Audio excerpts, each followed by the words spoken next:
नमस्कार दोस्तों, स्वागत है आपका मेरे YouTube video channel GS planet पे। आज हम लोग करंट अफेयर्स की सीरीज़ शुरू करेंगे। वीकली करंट अफेयर कैप्सूल अप्रैल 25 से लेकर मई 02 तक, यानी कि 25 अप्रैल से लेकर 2 मई तक के जितने भी इम्पोर्टेंट जो न्यूज़ रहे हैं उनको हम लोग कवर करेंगे विद क्वेश्चन। और मेरा ऐसा अनुमान है कि इन्हीं में से क्वेश्चन भविष्य में पूछे जाने की संभावना है। तो चलते हैं, स्टार्ट करते हैं। अब ये मेरा करंट अफेयर्स का पहला लेक्चर है। जैसे जैसे वीक बीतते जाएंगे, अगले अगले वीक के करंट अफेयर्स हम लोग अपलोड करते रहेंगे। तो शुरू करते हैं, आज से ये पहला लेक्चर करंट अफेयर्स का शुरू करते हैं। तो जो पहला क्वेश्चन है कि भारत के किस राज्य ने हाल ही में जीवन अमृत योजना की शुरुआत की है। आप लोगों ने अगर न्यूज़ को अच्छे से कवर किया हो, न्यूज़पेपर्स को, खाली बैठे हैं हम सब लोग अभी लॉकडाउन में, तो ये न्यूज़ आपने पढ़ा होगा। जीवन अमृत योजना की शुरुआत किस राज्य ने की है? क्या ऑप्शन 1 और उत्तर प्रदेश, मध्य प्रदेश, छत्तीसगढ़, राजस्थान? तो किसने की है? तो कुछ लोगों ने सही जवाब दिया होगा, यस। ये जो है मध्य प्रदेश में ये योजना की शुरुआत की गई। अब थोड़ा सा इस योजना के बारे में जान लेते हैं कि ये आखिर योजना है क्या। देखिए, Madhya Pradesh government has launched जीवन अमृत योजना, मतलब मध्य प्रदेश सरकार ने जीवन अमृत योजना की शुरुआत की है to boost the immune system of people. क्यों क्यों ये योजना आया है? ये योजना इसलिए आया ताकि लोगों का जो इम्यून सिस्टम है, इम्यून सिस्टम मतलब रोग प्रतिरोधक क्षमता, वो बढ़े। ठीक है, किसके प्रति?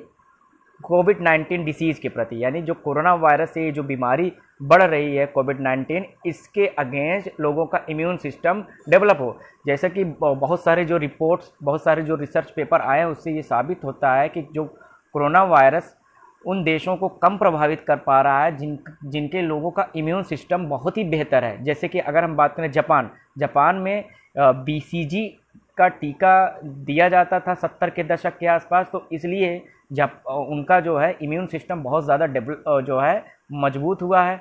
और ऐसी अन्य देशों में जहाँ पर भी इम्यून सिस्टम बहुत ज़्यादा मजबूत है, वहाँ पर कोविड-19 के केसेस तो देखने को मिले, लेकिन उनसे जो फैटेलिटी रेट थे, यानी कि उससे जो मृत्यु दर थी, वो बहुत ही कम हुई है। तो भविष्य में फिर ऐसी कोई अगर महामारी फैलती है तो क्या हम उसके लिए तैयार हैं? तो एक इसका बेहतर तरीका है, क्यों ना हम इसके परमानेंट सोल्यूशन पे जाए, यानी अपनी इम्यून सिस्टम यानी कि अपनी रोग प्रतिरोधक क्षमता को इतना बढ़ाएं जिससे इस तरह की महामारियों में हम फिजिकली एक्टिव रहें। तो ये योजना उसी उद्देश्य से लॉन्च की गई मध्य प्रदेश सरकार ने। उद्देश्य क्या है? लोगों का इम्यून सिस्टम डेवलप करना। इस कैसे किया जाएगा? Under this yojana the state government will freely distribute an ayurvedic product called Trikut Churna. बहुत ही इंपॉर्टेंट नाम है, एग्जाम में पूछा जा सकता है, कि उल्टा करके पूछा जा सकता है। अभी हाल ही में न्यूज़ में त्रिकूट चूर्ण नामक एक दवा चर्चा में रही है। इसका उद्देश्य क्या है? तो उद्देश्य क्या हुआ? कोविड-19 के अगेंस्ट इम्यून सिस्टम को डेवलप करना। समझ में आ रहा है?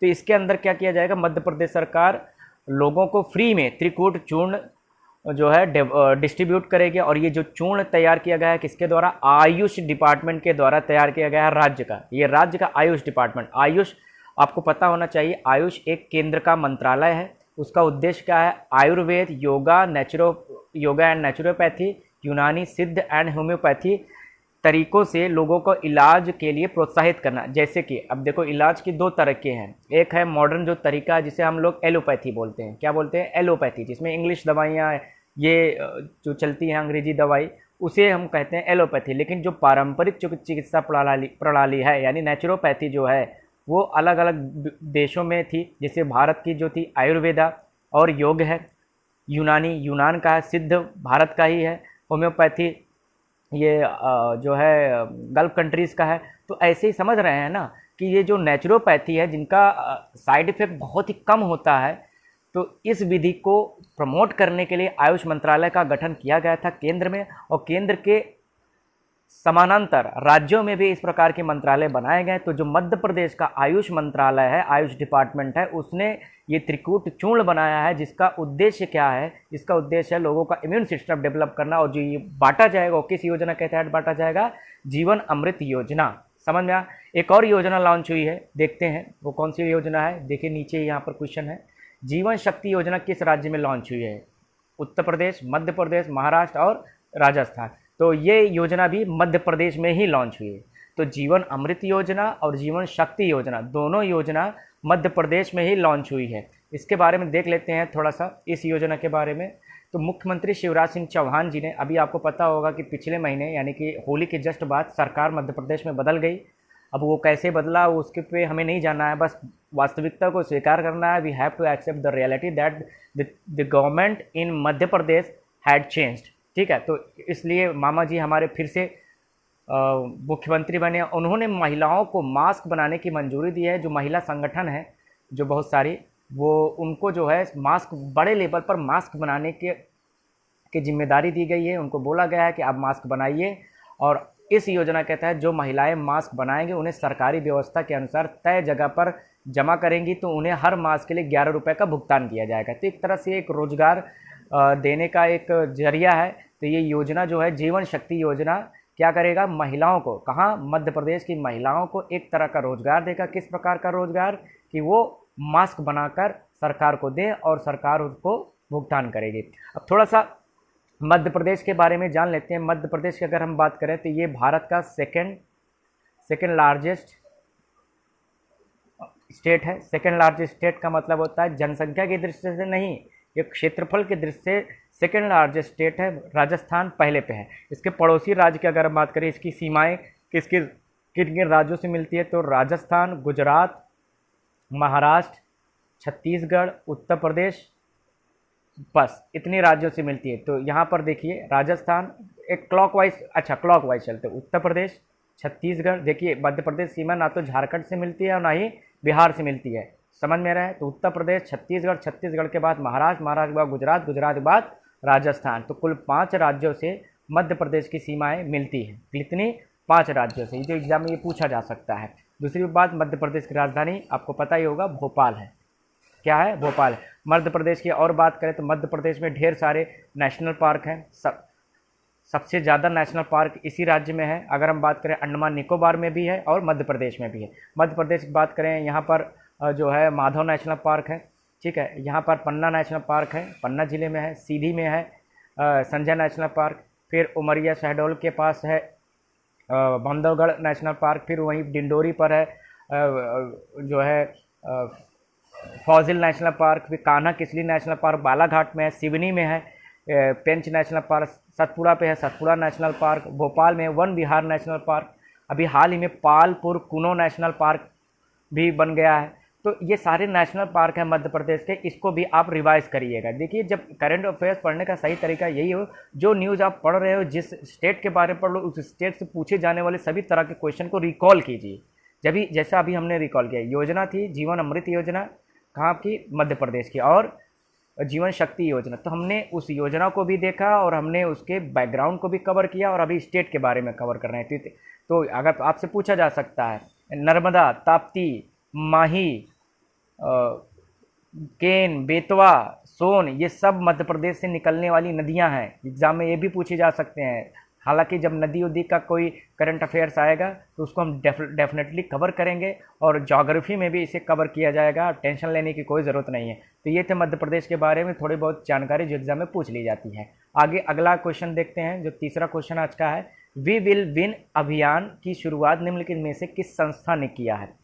मतलब which of the following institute initiated we will win campaign? Exam में पूछा जा सकता है। आईसीसी मतलब इंटरनेशनल क्रिकेट काउंसिल, अंतर्राष्ट्रीय क्रिकेट परिषद। FIH federation of Indian international hockey मतलब अंतर्राष्ट्रीय हॉकी महासंघ। FIFA federation of football association मतलब फुटबॉल का ये संघ है। और IOA इंटरनेशनल ओलंपिक एसोसिएशन। तो इनमें से किस अंतर्राष्ट्रीय खेल संस्था ने वी विल विन अभियान की शुरुआत की? तो सही आंसर क्या है? फीफा। क्या है? फीफा। थोड़ा सा इस इनिशिएटिव के बारे में जान लेते हैं। तो इस इनिशिएटिव के बारे में बात करते हैं। वी विल विन कैंपेन क्या है? Federation international the football association has launched a campaign called we will win. Through this campaign FIFA tribute a special video to health workers and other professionals who ensure the society continues to function among COVID-19 pandemic. Former India football captain Baichung Bhutia, who is also featured among 50 past and present football stars. मतलब समझ में आ रहा है ये जो campaign है किसने launch किया है? फीफा ने लॉन्च किया। क्यों लॉन्च किया है? जो कोविड-19 यानी कोरोना वायरस से पीड़ित जो व्यक्ति हैं उनके इलाज में जो हेल्थ वर्कर्स दिन रात लगे हुए हैं उनको सॉलिडेरिटी करने के लिए, मतलब उनके साथ खड़े रहने के लिए, उनका हौसला बढ़ाने के लिए ये कैंपेन लॉन्च किया गया था। समझ में आ रहा है? इसके लिए उन्होंने एक वीडियो बनाया था, उस वीडियो को शेयर किया था। जैसे कि हमारे आदरणीय प्रधानमंत्री जी ने भी हेल्थ वर्कर्स के सपोर्ट में उनका उत्साहवर्धन करने के लिए हम लोगों को जो है थाली बजाने का आग्रह किया, जिसको पूरे देश ने सपोर्ट भी किया था। और एक इम्पॉर्टेंट ये भी है कि जो बाईचुंग भूटिया ये भारत के महान फुटबॉलर्स में से एक हैं। ये जो है इस समय जो है ये बंगाल से आते हैं। इन्होंने टीएमसी तृणमूल कांग्रेस से चुनाव भी लड़ा था। अभी इलेक्शन में सांसद हैं शायद, मैं कंफर्म नहीं हूँ, कोई हो तो कमेंट में ज़रूर बताइएगा कि सांसद है। मेरे ख्याल से शायद चुनाव जीता था, कंफर्म नहीं हूँ मैं पूरी तरह से। हालांकि अब थोड़ा सा फीफा के बारे में जान लेते हैं। फीफा क्या है? फीफा वही है, federation international day football association. ये थोड़ा सा दूसरी भाषा में लिखा है, इंग्लिश भाषा में नहीं लिखा है, ठीक है। कोई दूसरी यूरोपीय भाषा, आई थिंक ये स्पेनिश भाषा है। Federation international D football association, मतलब इसको इंग्लिश में federation international of football association. इसका जो लोगो है, इसका जो थीम है वो क्या है? For the game for the world. Exam में पूछा जा सकता है, for the game for the world. ये फीफा का क्या है? थीम है, शीर्षक है। फीफा क्या करती है? फीफा पूरे विश्व में फुटबॉल से संबंधित जो भी चीज़ें हैं उसको डिसाइड करने वाली ये सर्वोच्च संस्था है। और इसी के तत्वाधान में, इसी के गाइडेंस में वर्ल्ड कप 4 साल में एक बार मनाया जाता है, खेला जाता है, सॉरी मनाया नहीं, खेला जाता है। और 2022 में अभी फुटबॉल वर्ल्ड कप, सॉरी अगला फुटबॉल जो वर्ल्ड कप है 2022 में होगा। कहाँ होगा? कतर में प्रस्तावित है। कहाँ पे प्रस्तावित है? कतर में प्रस्तावित। एग्जाम में पूछा जा सकता है। क्लियर है? अभी तो ओलंपिक शिफ्ट कर गया जापान, टोक्यो में जो होना था कोरोना वायरस के चक्कर में, ठीक है। वो पूरी 2022 में कतर में ये फुटबॉल वर्ल्ड कप खेला जाएगा। एग्जाम में पूछा जा सकता है। और ये फीफा का हेडक्वार्टर कहाँ है? ये पूछा जा सकता है। इसका हेडक्वार्टर है ज्यूरिख। कहाँ है? Zurich Switzerland. कहाँ पर है? Zurich Switzerland. ये पूछा जा सकता है। ज्यूरिख एक शहर है, कहाँ पर? स्विट्जरलैंड में इसका हेडक्वार्टर है। वहीं पर FIH यानी फेडरेशन ऑफ इंटरनेशनल हॉकी का भी वहीं पर हेडक्वार्टर है। ICC का हेडक्वार्टर कहाँ है? इंटरनेशनल क्रिकेट काउंसिल दुबई में है। कहाँ पे है? दुबई में। ये सब भी पूछे जा सकते हैं। तो फीफा का गठन कब हुआ था? 1904 में हुआ है। क्लियर है? तो फीफा का गठन 1904 में हुआ है। इसका हेडक्वार्टर कहाँ पर है? ज्यूरिख में। इसका थीम क्या है? फॉर द गेम और फॉर द वर्ल्ड। और इसने कौन सी अभी कैंपेन लॉन्च किया? We will win. आगे बढ़ते हैं। हाल ही में चुन्नी गोस्वामी जी का देहांत हो गया। वह निम्नलिखित में से किससे संबंधित थे? रिसेंटली चुन्नी Goswami has passed away. He was associated with which of the following? Football, badminton, film उद्योग एंड साहित्य या लिटरेचर। तो फिल्म किससे संबंधित थे? तो ये फुटबॉल से संबंधित है। किससे संबंध? हालांकि वो क्रिकेट भी खेलते थे, क्रिकेटर भी थे और फुटबॉलर भी थे, ठीक है। तो एग्ज़ाम में पूछा जा सकता है। अभी चुन्नी गोस्वामी जी का जो डेथ हुई है, ये एक्चुअली में जो 3 लोग डेथ हुए थे, अभी इरफान खान जी का भी डेथ हुआ था, उसके बाद ऋषि कपूर जी का डेथ हुआ था, तो अगले ही दिन इनका भी डेथ हो गया था। चुन्नी गोस्वामी जी, इनका संबंध किससे है? ये फुटबॉल से संबंधित है। ये देखिए, ये हैं चुन्नी गोस्वामी जी, ठीक है। इनके बारे में थोड़ा सा जान लेते हैं। Former Indian football team captain रह चुके हैं चुन्नी गोस्वामी जी। ये भी बंगाल से संबंधित है। ज़्यादातर भारत में जो फुटबॉल का कल्चर है वो बंगाल और नॉर्थ ईस्ट में देखने को मिलता है, गोवा में देखने को मिलता है। भारत में बाकी समय तो बाकी जगह पे आपको पता ही है, cricket is everything, cricket is religion, Sachin is God. ये हमेशा एक कहावत की तरह इस्तेमाल किया जाता था। ही सफर्ड अ कार्डियक अरेस्ट। उनको एक हृदयाघात लगा है, ठीक है। हृदयाघात मतलब हार्ट में अरेस्ट आया था। बहुत सारे लोग हार्ट अटैक भी कह देते हैं। He has 50 caps for India and, ये नहीं पूछा जाएगा, वे फुटबॉलर थे बस।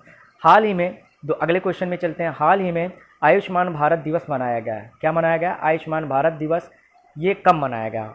25 अप्रैल, 27 अप्रैल, 29 अप्रैल या 30 अप्रैल?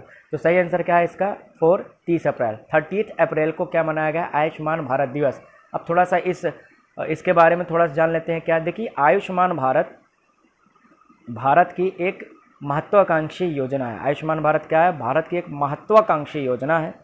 ये दुनिया का, आई रिपीट, ये दुनिया का सबसे बड़ा हेल्थ इंश्योरेंस स्कीम है सरकार के द्वारा दिया जाने वाला। इस योजना के बारे में थोड़ा सा जान लेंगे। इन ऑर्डर टू प्रोवाइड, ध्यान से सुनिएगा, in order to provide employment to the unemployed, prime minister of India Narendra Modi has started Ayushman Mitra job. एक तरह का जॉब उन्होंने दिया है, Ayushman Mitra job. The national health protection scheme will cover over 10 crore poor and vulnerable families. मतलब ये जो नेशनल हेल्थ प्रोटेक्शन स्कीम है जो दुनिया की आयुष्मान भारत, ये 10 करोड़ गरीब लोगों को क्या करेगा? हेल्थ इंश्योरेंस देगा। क्या देगा? हेल्थ इंश्योरेंस प्रोवाइड करेगा। ये बहुत बड़ी बात है। कितने कितने लोगों को? ऑलमोस्ट 10 करोड़ गरीब लोगों को ये हेल्थ इंश्योरेंस प्रोवाइड करेगा, providing coverage up to 5 lakh. और कितने रुपए तक का कवरेज होगा? 5 लाख। एग्जाम में पूछा जा सकता है आयुष्मान भारत योजना के तहत बेनिफिशरीज को यानी लाभार्थियों को कितने लाख सालाना कवरेज दिया जाता है? तो 5 लाख का। कितने का? 5 लाख सालाना। इसका अर्थ क्या हुआ कि अगर कोई मान लीजिए बीमार होता है और उसको एडमिट करना हो, हॉस्पिटलाइज करना हो, तो वो किसी भी हॉस्पिटल में जो आयुष्मान भारत योजना से एसोसिएटेड होंगे, कोई भी हॉस्पिटल होगा, वहाँ पे वो एडमिट हो जाएगा। उसकी साल भर तक, समझ में आ रहा है, 5 लाख तक की जो भी उसके इलाज में खर्च होगा वो इस योजना के तहत कवर हो जाएगा। समझ में आ रहा है? ये बहुत बड़ी बात है। ध्यान दीजिए, इसमें सभी प्रकार की बीमारियों को नहीं कवर किया गया है। क्या किया गया? ओनली सेकेंडरी और टर्शरी केयर हॉस्पिटलाइजेशन।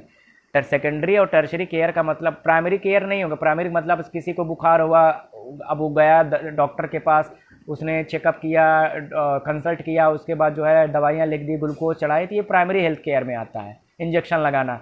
ये सेकेंडरी और टर्शरी में क्या आता है? सेकेंडरी में मतलब जब आपको एडमिट किया जाता है, आपको 1 हफ्ते 4 दिन 5 दिन के लिए जब हाईली कंसर्न ट्रीटमेंट के लिए रखा जाता है तो उसे सेकेंडरी और टर्शरी कहते हैं। टर्शरी थोड़ा सा और क्रिटिकल केस हो जाता है, जैसे कि कोई आईसीयू में है या वेंटिलेटर में है। तो इस तरह के जो हाईली जो है क्रिटिकल केसेस को हैंडल करने के लिए ये योजना लॉन्च की गई है। बहुत ही बेहतरीन योजना है। This mission will सबस्यूम on going centrally sponsored scheme, जो केंद्र सरकार के द्वारा एक और जो कई सारी और योजना चल रही थी, जैसे कि राष्ट्रीय स्वास्थ्य बीमा योजना, सीनियर सिटीजन हेल्थ इंश्योरेंस, इसको अब जो है क्या इसी आयुष्मान भारत योजना में इसे शामिल कर लिया गया है। आयुष्मान भारत योजना का एक और नाम है, आप बताइए हमको, हम बताइए।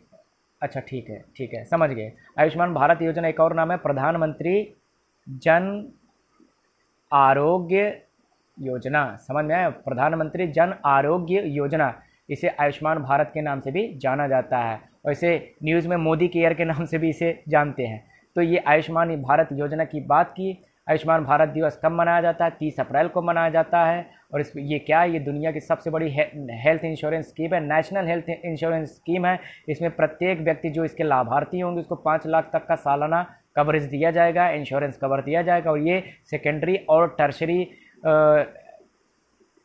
केयर को ये शामिल करता है। और कितने परिवारों को शामिल करता है? लगभग 10 करोड़ फैमिलीज़ को ये शामिल करता है। 10 करोड़ मतलब 50 करोड़ आबादी लगभग। अगली क्वेश्चन देखते हैं। अगला क्वेश्चन है, ठीक है, अगला क्वेश्चन बहुत ही इंपॉर्टेंट है। क्रिसिल रिपोर्ट के अनुसार total renewable energy capacity installed में, अर्थात जो ये नवीकरणीय ऊर्जा से संचालित जो संयंत्र लगे होते हैं, उससे जो बिजली बनाई जाती है, उनमें से किस राज्य ने उसके परफॉर्मेंस में टॉप किया? मतलब कौन से ऐसा राज्य है जहां पर रिन्यूएबल एनर्जी से बिजली बनाए जाने की सबसे ज़्यादा संभावना है? तो कौन से राज्य ने टॉप किया है? वो लगातार, मैं हिंट देना चाहता हूँ, वो लगातार दूसरा वर्ष है। 2019 में भी, 2018 में भी इसने टॉप किया था और 2019 में भी टॉप किया है। तो बताइए कौन सा है? क्या वो तमिलनाडु है, केरल है, गुजरात है, कर्नाटक? तो सही आंसर क्या है? कर्नाटक। कर्नाटक ने रिन्यूएबल एनर्जी कैपेसिटी इंस्टॉलेशन में टॉप किया है। ये सेकंड कंसेक्यूटिव ईयर है जब इसने टॉप किया। अब थोड़ा सा इसके बारे में जान लेते हैं, क्रिसिल रिपोर्ट। अच्छा, क्रिसिल क्या है? क्रिसिल देखिए एक रेटिंग एजेंसी है। क्रिसिल क्या है भैया?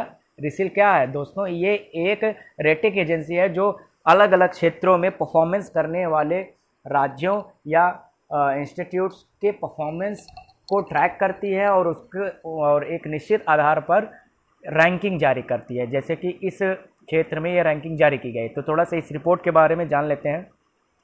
On April 28, 2020 according to CRISIL research report Karnataka retained, मैंने बताया था रिटेन का मतलब क्या होता है, फिर से retain its first position in terms of total installed renewable capacity in financial year 20, followed by Tamil Nadu, यानी दूसरे पे कौन है, तमिलनाडु है, तीसरे पे कौन है, गुजरात। यानी कि ये जो तीन राज्य हैं कर्नाटक, तमिलनाडु, गुजरात, यहाँ पर नवीकरणीय ऊर्जा संयंत्र सबसे ज़्यादा हैं, इनकी क्षमता सबसे ज़्यादा है। क्लियर है, समझ में आ गया।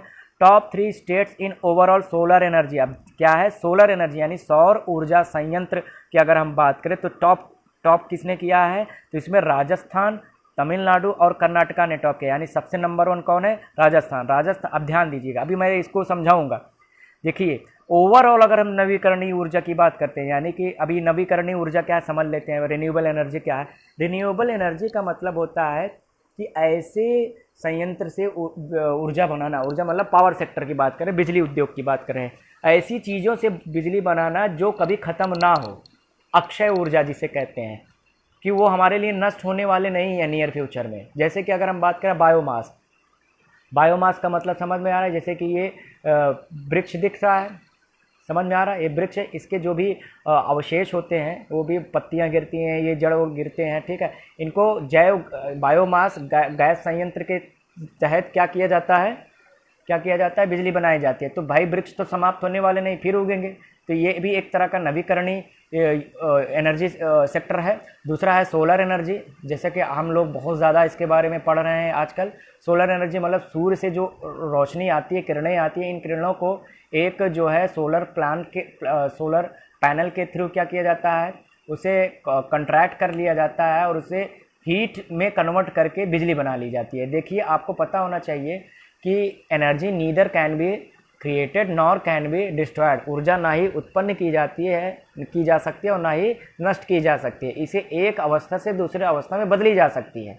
जैसे बायोमास से हमने कन्वर्ट कर लिया किससे, बिजली में, सौर ऊर्जा को हमने कन्वर्ट कर लिया किसमें, बिजली में। तो ऐसे जियोथर्मल एनर्जी मतलब भूतापी ऊर्जा मतलब जैसे कि अब सूर्य से क्या हो रहा है, आप समझिए, सूर्य से क्या होता है, धरती हीट होती है और नीचे जो ज्वालामुखी होती है, ज्वालामुखी क्रियाओं से भी धरती क्या होती रहती है, हीट होती रहती है। तो उस हीट से जो बिजली बनाई जाती है उसे हम भूतापी संयंत्र कहते हैं। जैसे लद्दाख में है, हिमाचल प्रदेश में है, भू संयंत्र है वहाँ पर, लद्दाख और हिमाचल प्रदेश ये टॉप की जियोथर्मल एनर्जी प्रोड्यूसर हैं। आगे विंड एनर्जी, अब जैसे सागर किनारे तेज़ी से पवन चल रहा है, वहाँ पर क्या पंखे बड़े बड़े लगा दिए जाते हैं और वो पंखे घूमते रहते हैं, और पंखे जब घूमते रहते हैं तो इससे क्या हो जाता है, टरबाइन घूम जाता है 220 वोल्ट पर, बिजली बन जाती है। और ये भी हवा भी हमेशा चलते ही रहना है। और हाइड्रो पावर एनर्जी, जैसे कि आप नदी बह रही है, झरना आया, झरना में इतना तीव्र वेग होता है, वहाँ पर अगर टरबाइन लगा दिया जाए तो टरबाइन उसके वेग से घूमने लगेगा, और जब टरबाइन घूमने लगेगा तो 220 वोल्ट पे तो बिजली जनरेट हो जाएगी। तो ये सारे जो हमने चीज़ें पढ़ी, ये सारे के सारे रीन्यूएबल एनर्जी सोर्सेस हैं, नवीकरणीय ऊर्जा स्रोत हैं। क्यों? क्योंकि ये नियर फ्यूचर में समाप्त नहीं होने वाली है। जैसे कि बात करते हैं नॉन रिन्यूएबल एनर्जी की, अगर हम बात करें, नॉन रिन्यूएबल एनर्जी मतलब गैर नवीकरणीय, अगर हम ऊर्जा संयंत्रों की बात करें जिन्हें हम विशेषकर परंपरागत ऊर्जा स्रोत बोलते हैं, जैसे कोयला आज नहीं तो कल ख़त्म होगा। कोयला से जो बिजली बनाई जाती है आज बनाए रहे हैं, कल कोयला अगर नहीं होगा तो नहीं बन पाएगा। पेट्रोल डीजल यानी फॉसिल फ्यूल्स, उनसे जो बिजली बनाई जाती है, नेचुरल गैस से जो बिजली बनाई जाती है, न्यूक्लियर पावर मतलब यूरेनियम या थोरियम का इस्तेमाल करके जो बिजली बनाते हैं, ये नियर फ्यूचर में निश्चित तौर पर समाप्त होंगे, तो इसलिए इनको नॉन रिन्यूएबल एनर्जी कहते हैं। समझ में आ रहा है? हाँ, अब क्लियर हुआ होगा। तो ये रिन्यूएबल एनर्जी का मामला समझ में आया। तो अगर हम बात करें तो कर्नाटक टॉप किस में किया है, जिन सभी रिन्यूएबल एनर्जी में जो बिजली बनाया जा रहे हैं, अगर इनके जो भी प्लांट्स लगे हुए हैं, कर्नाटक में सबसे ज़्यादा बिजली उत्पादन की क्षमता इन सोर्सेस से। समझ में आ गया? अब क्लियर है?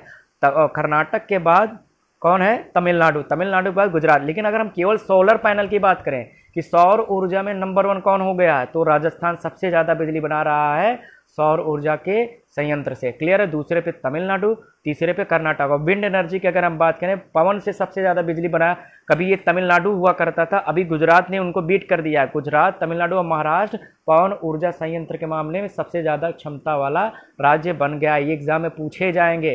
क्लियर है?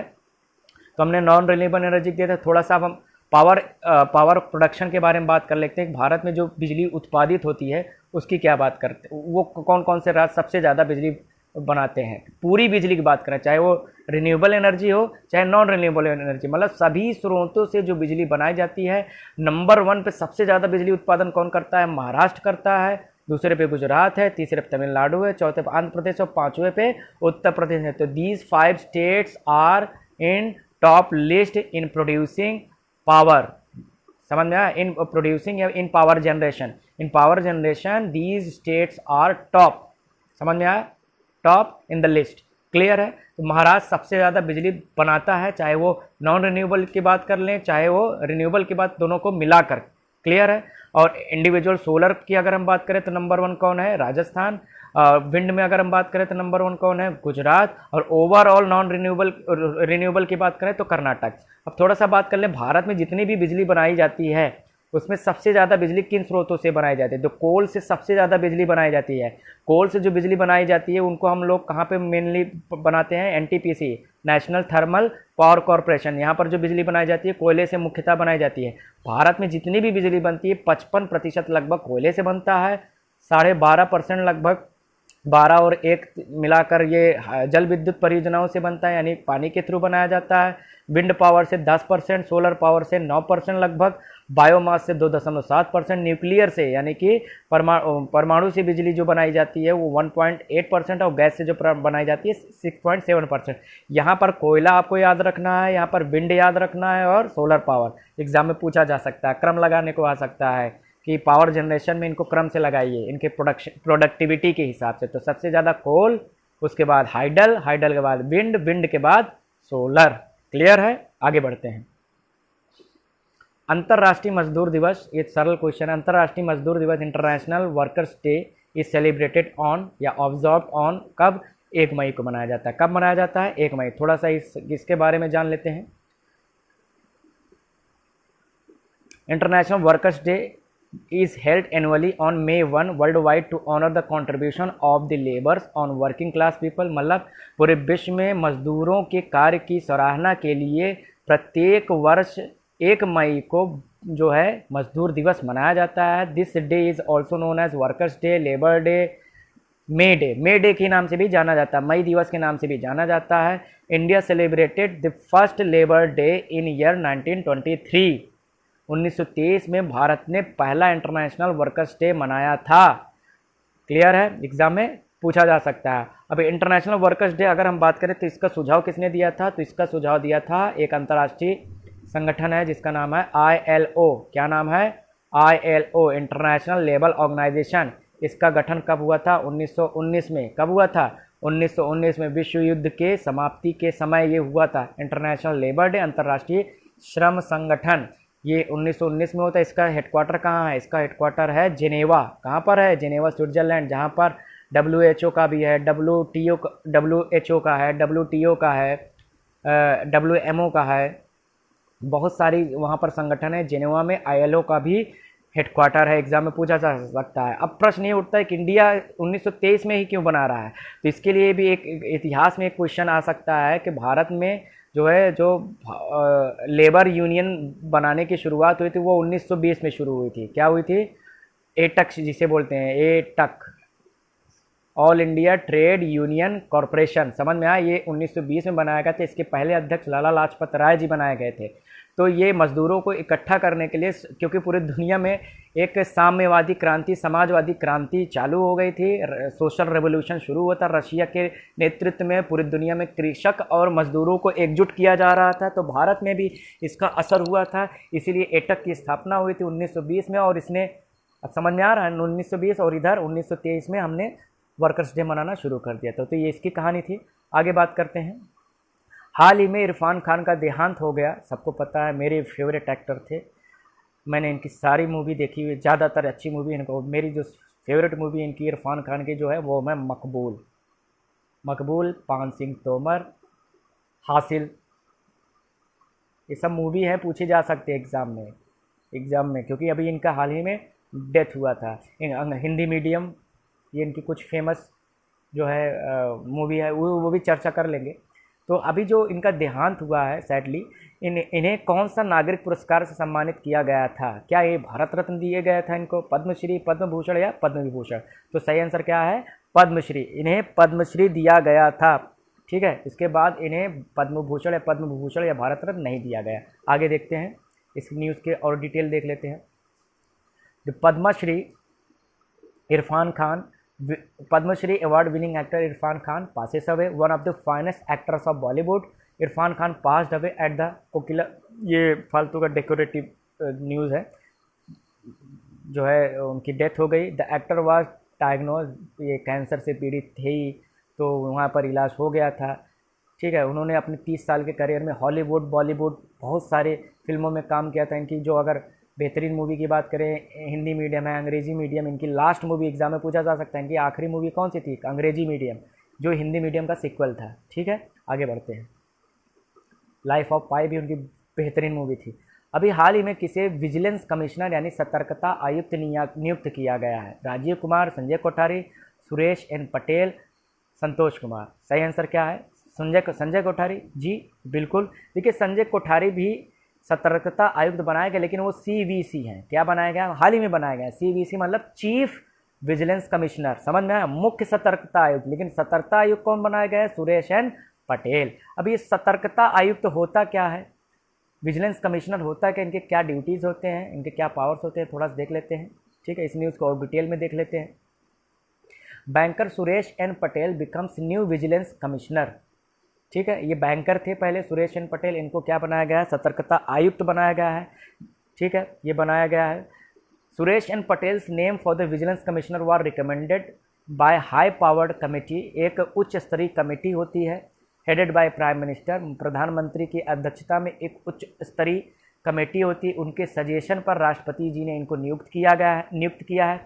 CVC कैन हैव 2 विजिलेंस, जो केंद्रीय सतर्कता आयोग जो होता है, सेंट्रल विजिलेंस कमीशन जो होता है, उसमें 2 विजिलेंस कमिश्नर होते हैं।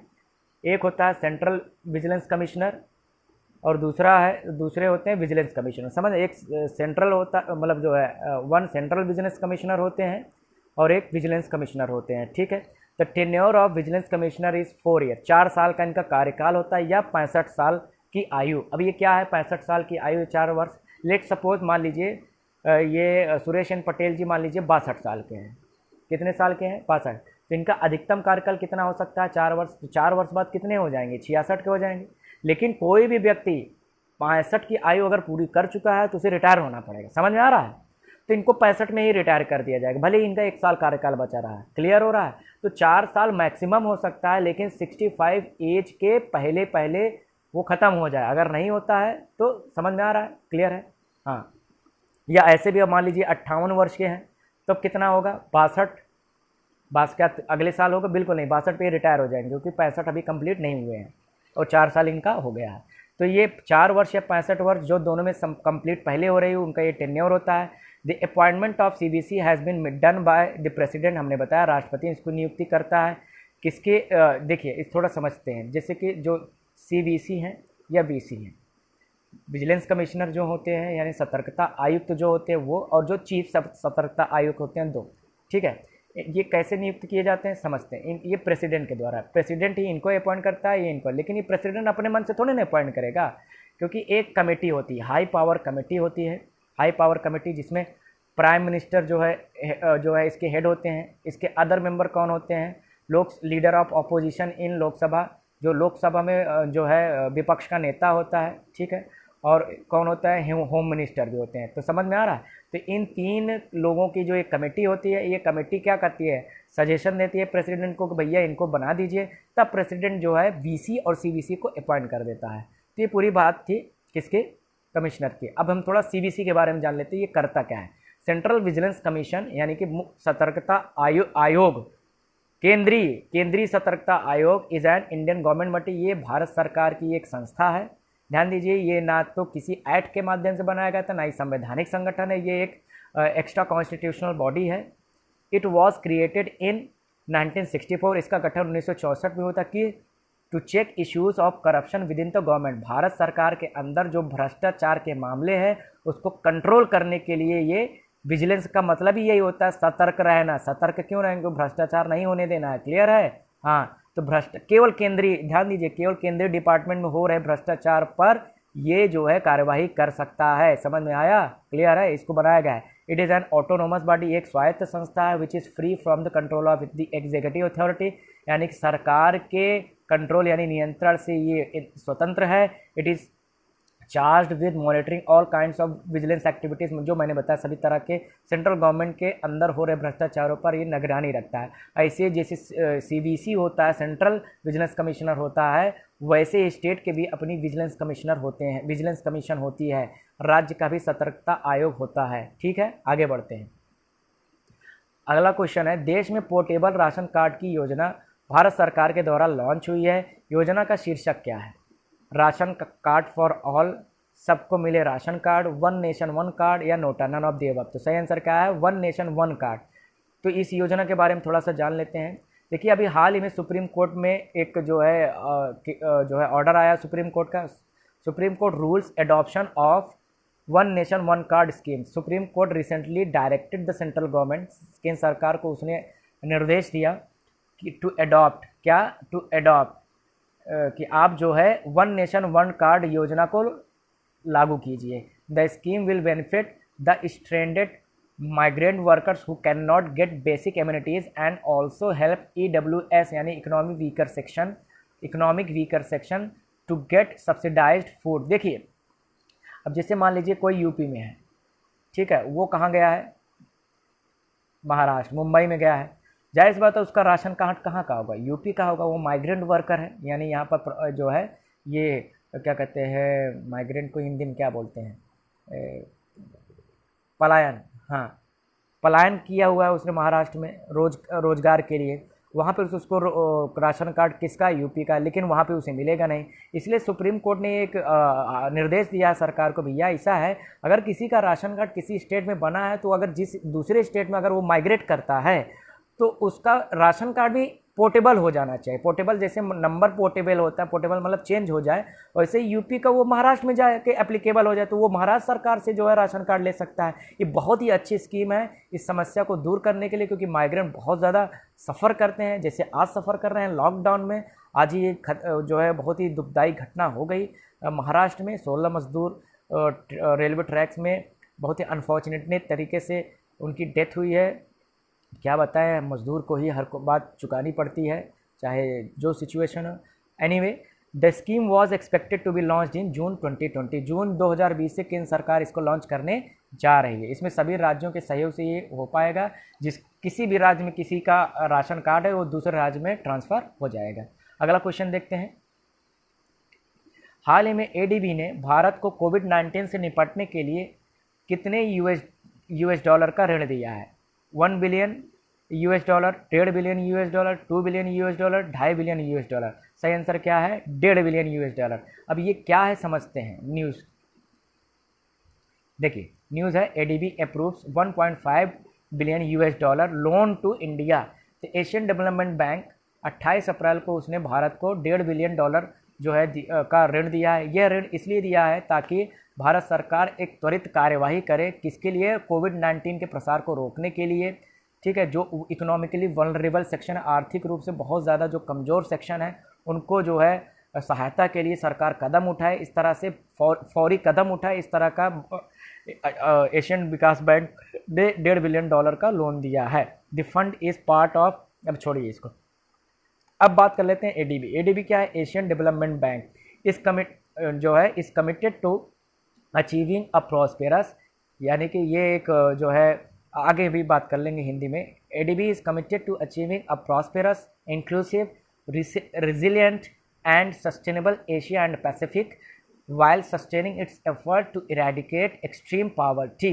मतलब ADB क्या करता है? ये कर्तव्यबद्ध है, मतलब जो है क्या बोलते हैं, कमिटेड को पूरी तरह से दृढ़ संकल्प इसने किया हुआ है कि एशिया पैसिफिक के बीच में गरीबी को दूर करना है और उसे एक प्रॉस्पेरस यानी समृद्ध, समावेशी, जो है क्षमता वाला और सतत विकास वाला क्षेत्र बनाना है। क्लियर है? तो मोटी मोटी बातें हैं, कुल मिला के गरीबी दूर करना, अमीर बनाना, सीधे सीधे, और ऐसा अमीर बनाना है कि सबको उसका लाभ मिले, सब एक वर्ग को मिले, हर एक वर्ग को। और ये कब इस्टेब्लिश हुआ था ये भी पूछा जाता है। एडीबी वॉज स्टैब्लिश्ड इन 1966 और इसके जो मेंबर हैं टोटल 68 मेंबर हैं, 49 कहाँ से हैं, इसी रीजन से हैं, एशिया से हैं। क्लियर है, एशिया से हैं। और 68 कुल मेंबर हैं इसके। इसका हेडक्वार्टर कहाँ है, मनीला, पैसा ला, मनीला फिलीपींस। द फिलीपींस यहाँ पर, अच्छा द क्यों लगाया है, द इसलिए लगाया बेटा क्योंकि फिलीपींस एक ग्रुप ऑफ आइलैंड है। क्या है, ग्रुप ऑफ आइलैंड। जब भी ग्रुप ऑफ कंट्रीज होती हैं या ग्रुप ऑफ स्टेट होता है उसे हम द लगाते हैं, जैसे द यूएसए, ये आप लोग इंग्लिश में पढ़ोगे। द लार्जेस्ट शेयर होल्डर इस बैंक का कौन है, जापान। तो एशियन डेवलपमेंट बैंक का हेडक्वार्टर कहाँ है, मनीला फिलीपींस। और जो है इसके कुल मेंबर कितने हैं, 68। और इस्टेब्लिश कब हुआ था, 1966 में। अब बात कर लेते हैं एशिया पैसिफिक रीजन क्या है भैया। एशिया पैसिफिक मतलब एशिया और पैसिफिक। यहाँ पर एशिया पैसिफिक रीजन किसे, जो वेस्टर्न, देखिए ये पैसिफिक ओशन है और यहाँ पर नॉर्थ अमेरिका है और यहाँ पर साउथ अमेरिका। जो पूर्वी क्षेत्र है पैसिफिक का वहाँ पर नॉर्थ अमेरिका और साउथ अमेरिका। जो वेस्टर्न पार्ट है वहाँ पर ये देखिए जापान है, ये कोरिया है, ये रशिया है, ये चाइना है, ठीक है, ये फिलीपींस है, ठीक है, ये पूरा एशियान रीजन है, ठीक है, ये इंडोनेशिया है, मलेशिया है और ब्रुनोई है, ये जो है पापुआ न्यू गिनी है, ये ऑस्ट्रेलिया है। तो इस पूरे क्षेत्र को हम लोग एशिया पैसिफिक क्षेत्र कहते हैं और इधर यहाँ तक जो है अरब देशों तक एशिया है। तो ये इसे हम एशिया पैसिफिक क्षेत्र कहते हैं। समझ में आ गया, क्लियर है। आगे बढ़ते हैं अगले क्वेश्चन की ओर। आरबीआई ने हाल ही में म्यूचुअल फंड क्षेत्र में नकदी के संकट को दूर करने के लिए कितनी धनराशि की सहायता की घोषणा की है, ठीक है। तो RBI recently announced help of how many rupees to tackle cash crisis in mutual fund sector. 30,000 crore, 40,000 crore, 45,000 crore, 50,000 crore. सही आंसर क्या है, 50,000 करोड़। अब ये म्यूचुअल फंड क्या होता है थोड़ा समझ लेते हैं। देखिए mutual fund is an open end professionally managed investment fund that pools money from many investors to purchase securities. देखो ठीक, अभी समझा देंगे पूरी तरह से, ये इंग्लिश में इसका बात होगा। The mutual funds are operated by professional money managers who allocate the funds assets and attempt to produce income for the funds investor। देखिए इसको आसान भाषा में समझ लेते हैं।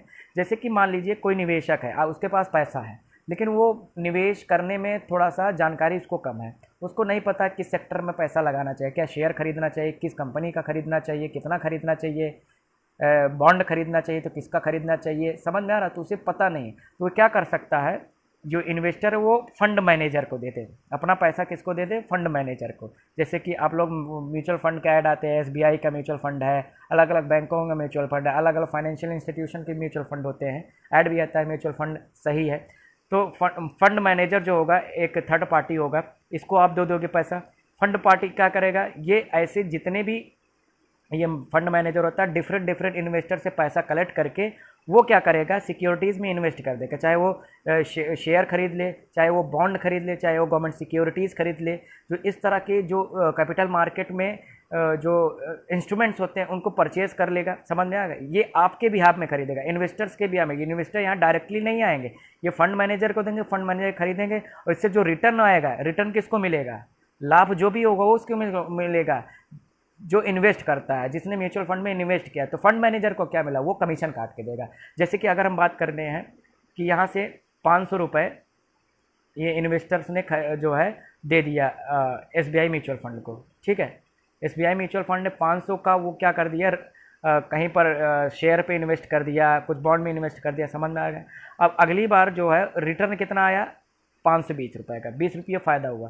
तो क्या करेगा, फंड मैनेजर 5 रुपये काट के जो भी उसकी फीस होगी वो काट के क्या दे देगा, 515 रुपये लौटा देगा इन्वेस्टर्स को, समझ में आ रहा है। तो इसे म्यूचुअल फंड कहा जाता है। क्या कहा जाता है, म्यूचुअल फंड। तो एक पूल इकट्ठा किया जाता है थर्ड पार्टी के द्वारा निवेशकों से और उसे डिफरेंट सेक्टर में इन्वेस्ट किया जाता है। इसमें रिस्क थोड़ा सा कम होता है। कारण रिस्क कम होने का कारण क्या है, क्योंकि जो है अलग अलग जगह पर वो जो 500 रुपये है केवल एक जगह पर नहीं निवेश किया गया जाएगा, अलग अलग जगह पर निवेश कर दिया जाता है। जिससे अगर कोई डूबेगा, आप शेयर गिरेगा तो ऐसा तो है नहीं कि बॉन्ड भी गिर जाए, तो बॉन्ड खराब हो रहा है, तो समझ में आ रहा है। तो अलग अलग सेक्टर थोड़ा सा डाइवर्सिफाई कर दिया जाता है, इससे रिस्क की संभावना थोड़ी सी कम होती है। हाँ, रिटर्न भी थोड़ा सा कम ही होगा, जैसे ही रिस्क कम हो जाएगा रिटर्न भी कम होगा। क्लियर है। तो ये था म्यूचुअल फंड, होपफुली समझ में आया होगा।